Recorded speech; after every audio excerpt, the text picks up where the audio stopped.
നമുക്ക് ഈ കപ്പളങ്ങയുടെ പകുതി എടുത്ത് ഒരു തോരൻ വെക്കണം, ബാക്കി പകുതി കൊണ്ടൊരു പുളിശ്ശേരിയും വെക്കണം. ഇതിലെ ചെറിയ പകുതി പുളിശ്ശേരിക്കും വലിയ പങ്ക് തോരനും. കപ്പളങ്ങ ചെത്തി കഴുകി ഞുറുക്കി മുളകും സബോള അരിഞ്ഞതും, ഒരു സബോളയുടെ 4 ഉള്ളൂ, അത്ര അരിഞ്ഞതും കൂടെ ചേർത്ത് ഉപ്പ് ഒഴിച്ച് വേവിക്കാൻ വെച്ചിരിക്കുകയാണ്. തേങ്ങ, ജീരകം, കാന്താരിമുളക്, കൊച്ചുള്ളി, മഞ്ഞൾ ഇത്രയും അരച്ചതാണിത്. തൈരൊഴിച്ചാണ് അരച്ചിരിക്കുന്നത്. ഇനി നമുക്ക് ബാക്കിയുള്ള തൈരും കൂടെ ഇത് കറി ചേർത്തിട്ട് ഒന്നും കൂടെ ഉടച്ചെടുക്കാം.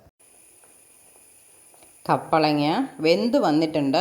ഇനി നമുക്കിതിനകത്തേക്ക് അരപ്പ് ചേർക്കാം. തേങ്ങ, മോരിനകത്ത് പച്ചമുളകും ഉള്ളിയും ജീരകവും ചേർത്ത് അരച്ചതാണ്. ബാക്കിയുണ്ടായിരുന്ന മോര് കൂടെ മിക്സിയുടെ ജാറിലിട്ടൊന്ന് അടിച്ചെടുത്തു, ഒട്ടും കട്ടയില്ലാതിരിക്കാൻ വേണ്ടി. ഇനി നമുക്ക് പാകത്തിന് ഉപ്പുണ്ടോ മുളകുണ്ടോ എന്നൊക്കെ നോക്കാം. ഇച്ചിരി കരിവേപ്പില ചേർക്കാം, കടുക് പൊട്ടിക്കാം. നമ്മുടെ പുളിശ്ശേരി പതുക്കെ അരികെ തിളയ്ക്കാൻ തുടങ്ങിയിട്ടുണ്ട്. എല്ലായിടത്തും നല്ല ആവി വന്നു. ഇനി പുളിശ്ശേരി തിളച്ച് പോയാൽ ചിലപ്പം പിരിഞ്ഞു പോകും. അതുകൊണ്ട് നമുക്ക് തീ ഓഫാക്കാം. തീ ഓഫാക്കിയാൽ 1 സെക്കൻഡും കൂടെ ഇളക്കിക്കൊണ്ടിരിക്കണം, അല്ലെങ്കിൽ ചിലപ്പം ചട്ടിയുടെ ചൂട് കൊണ്ട് ഇത് തിളച്ച് അടിപ്പോവും. ഇനി നമുക്ക് കടുക് പൊട്ടിക്കാനായിട്ട് പാത്രം വെച്ചിട്ടുണ്ട്. അല്പം എണ്ണ ഒഴിക്കാം.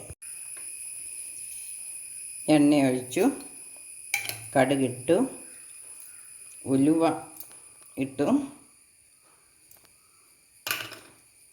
ഇനി നമുക്ക് ഉള്ളി അരിഞ്ഞതിടാം, കറിവേപ്പിലയും ഇടാം.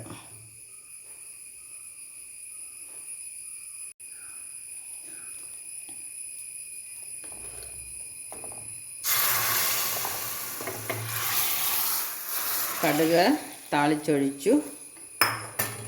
ഇനി നമ്മുടെ പുളിശ്ശേരി, കപ്പളങ്ങ പുളിശ്ശേരി റെഡി. അപ്പോൾ എൻ്റെ ഈ നാടൻ കറി ഇഷ്ടപ്പെട്ടെങ്കിൽ നിങ്ങൾ ലൈക്ക് ചെയ്യണം, ഷെയർ ചെയ്യണം.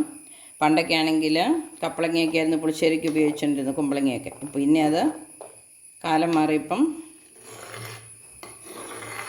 വെള്ളരിക്കായ്ക്കും തക്കാളിക്കായ്ക്കും വാഴയ്ക്കായ്ക്കും ഏത്തക്കായ്ക്കും ഒക്കെ ആയിട്ട് വഴിമാറിയതാണ്. അപ്പോൾ ഇനി ഇതുപോലെ കപ്പളങ്ങയിട്ട് പുളിശ്ശേരി വെച്ച് നിങ്ങളൊന്ന് ട്രൈ ചെയ്ത് നോക്കണം കേട്ടോ. അപ്പം അടുത്ത വീഡിയോയിലേക്ക് വരുന്നത് വരെ താങ്ക് യു.